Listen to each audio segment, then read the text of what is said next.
करंथियों के नाम पर उस रसूल का पहला खत और उसका 15वां बाब जो 58 आयत पर मुश्तमिल है। अब ए भाइयों, मैं तुम्हें वही खुशखबरी जताए देता हूँ जो पहले दे चुका हूँ, जिसे तुमने कबूल भी कर लिया था और जिस पर कायम भी हो। उसी के वसीले से तुमको निजात भी मिलती है, बशर्ते के वो खुशखबरी जो मैंने तुम्हें दी थी याद रखते हो, वरना तुम्हारा ईमान लाना बेफायदा हुआ। चुनांचे मैंने सबसे पहले तुमको वही बात पहुंचा दी जो मुझे पहुंची थी कि मसीह किताब मुकद्दस के मुताबिक हमारे गुनाहों के लिए मुआ और दफन हुआ और तीसरे दिन किताब मुकद्दस के मुताबिक जी उठा और कैफा को और उसके बाद उन 12 को दिखाई दिया, फिर 500 से ज्यादा भाइयों को एक साथ दिखाई दिया, जिनमें से अक्सर अब तक मौजूद हैं और बाज सो गए। फिर याकूब को दिखाई दिया, फिर सब रसूलों को और सबसे पीछे मुझको जो गोया अधूरे दिनों की पैदाइश हूँ दिखाई दिया। क्योंकि मैं रसूलों में सबसे छोटा हूँ, बल्कि रसूल कहलाने के लायक नहीं, इसलिए कि मैंने खुदा की कलीसिया को सताया था। लेकिन जो कुछ हूँ खुदा के फजल से हूँ, और उसका फजल जो मुझ पर हुआ वो बेफायदा नहीं हुआ, बल्कि मैंने उन सब से ज्यादा मेहनत की, और ये मेरी तरफ से नहीं हुई बल्कि खुदा के फजल से जो मुझ पर था।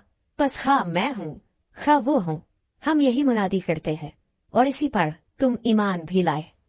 बस जब मसीह की ये मुनादी की जाती है कि वो मुर्दों में से जी उठा, तो तुम में से बाज किस तरह कहते हैं कि मुर्दों की कयामत है ही नहीं। अगर मुर्दों की कयामत नहीं तो मसीह भी नहीं जी उठा, और अगर मसीह नहीं जी उठा तो हमारी मुनादी भी बेफायदा है और तुम्हारा ईमान भी बेफायदा। बल्कि हम खुदा के झूठे गवाह ठहरे, क्योंकि हमने खुदा की बाबत ये गवाही दी कि उसने मसीह को जिला दिया, हालांकि नहीं जिलाया। अगर बिलफर्ज मुर्दे नहीं जी उठते, और अगर मुर्दे नहीं जी उठते तो मसीह भी नहीं जी उठा, और अगर मसीह नहीं जी उठा तो तुम्हारा ईमान बेफायदा है। तुम अब तक अपने गुनाहों में गिरफ्तार हो, बल्कि जो मसीह में सो गए हैं वो भी हलाक हुए। अगर हम सिर्फ इसी जिंदगी में मसीह में उम्मीद रखते हैं तो सब आदमियों से ज्यादा बदनसीब है। लेकिन फिर वाकया मसीह मुर्दों में से जी उठा है, और जो सो गए हैं उनमें पहला फल हुआ। क्योंकि जब आदमी के सबब से मौत आई तो आदमी ही के सबब से मुर्दों की कयामत भी आई। और जैसे आदम में सब मरते हैं वैसे ही मसीह में सब जिंदा किए जाएंगे, लेकिन हर एक अपनी अपनी बारी से। पहला फल मसीह, फिर मसीह के आने पर उसके लोग, इसके बाद आखिरत होगी। उस वक्त वो सारी हुकूमत और सारा इख्तियार और कुदरत नेस्त करके बादशाही को खुदा यानी बाप के हवाले कर देगा। क्योंकि जब तक कि वो सब दुश्मनों को अपने पांव तले न ले आए, उसको बादशाही करना जरूर है। सबसे पिछला दुश्मन जो नेस्त किया जाएगा वो मौत है, क्योंकि खुदा ने सब कुछ उसके पांव तले कर दिया है। मगर जब वो फरमाता है कि सब कुछ उसके ताबे कर दिया जाएगा, तो जाहिर है कि जिसने सब कुछ उसके ताबे कर दिया वो अलग रहा, और जब सब कुछ उसके ताबे हो जाएगा तो बेटा खुद उसके ताबे हो जाएगा, जिसने सब चीजें उसके ताबे कर दी, ताकि सब में खुदा ही सब कुछ हो। वरना जो लोग मुर्दों के लिए बपतिस्मा लेते हैं वो क्या करेंगे? अगर मुर्दे जी उठते ही नहीं तो फिर क्यों उनके लिए बपतिस्मा लेते हैं? और हम क्यों हर वक्त खतरे में पड़े रहते हैं? ए भाइयों, मुझे उस फखर की कसम जो हमारे खुदावंद मसीह यीशु में तुम पर है, मैं हर रोज मरता हूँ। अगर मैं इंसान की तरह इफ्सुस में दरिंदों से डरा तो मुझे क्या फायदा? अगर मुर्दे ना जिलाए जाएंगे तो आओ खाए पिए, क्योंकि कल तुम मर ही जाएंगे। फरेब न खाओ, बुरी सोहबतें अच्छी आदतों को बिगाड़ देती है। रास्तबाज होने के लिए होश में आओ और गुनाह ना करो, क्योंकि बाज खुदा से नावाकिफ है। मैं तुम्हें शर्म दिलाने को ये कहता हूँ। अब कोई ये कहेगा कि मुर्दे किस तरह जी उठते हैं और कैसे जिस्म के साथ आते हैं। ऐ नादान, तू खुद जो कुछ बोता है जब तक वो ना मरे जिंदा नहीं किया जाता, और जो तू बोता है ये वो जिस्म नहीं जो पैदा होने वाला है, बल्कि सिर्फ दाना है, खा गेहूं का खा किसी और चीज का। मगर खुदा ने जैसा इरादा कर लिया वैसा ही उसको जिस्म देता है, और हर एक बीज को उसका खास जिस्म।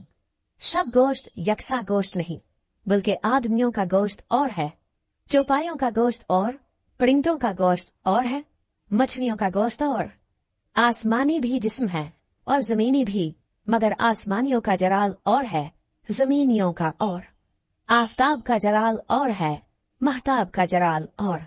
सितारों का जलाल और, क्योंकि सितारे सितारे के जलाल में फर्क है। मुर्दों की क़यामत भी ऐसी ही है। जिस्म फना की हालत में बोया जाता है और बका की हालत में भी उठता है। बेहुरमती की हालत में बोया जाता है और जलाल की हालत में जी उठता है।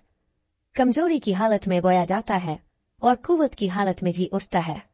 नफसानी जिस्म बोया जाता है और रूहानी जिस्म जी उठता है। जब नफसानी जिस्म है तो रूहानी जिस्म भी है। चुनाचे लिखा भी है कि पहला आदमी यानी आदम जिंदा नफ्स बना, पिछला आदम जिंदगी बख्शने वाली रूह बना। लेकिन रूहानी पहले न था बल्कि नफसानी था, इसके बाद रूहानी हुआ। पहला आदमी जमीन से यानी खाकी था, दूसरा आदमी आसमानी है। जैसा वो खाकी था वैसे ही और खाकी भी है, और जैसा वो आसमानी है वैसे ही और आसमानी भी है। और जिस तरह हम इस खाकी की सूरत पर हुए उसी तरह उस आसमानी की सूरत पर भी होंगे। ऐ भाइयों, मेरा मतलब ये है कि गोश्त और खून खुदा की बादशाही के वारिस नहीं हो सकते और न फना बका की वारिस हो सकती है। देखो, मैं तुमसे भेद की बात कहता हूँ, हम सब तो नहीं सोएंगे मगर सब बदल जाएंगे, और ये एक दम में एक पल में पिछला नरसिंगा फूंकते ही होगा, क्योंकि नरसिंगा फूंका जाएगा और मुर्दे गैर फानी हालत में उठेंगे और हम बदल जाएंगे। क्योंकि जरूर है कि ये फानी जिस्म बका का जामा पहने और ये मरने वाला जिस्म हयात अब्दी का जामा पहने।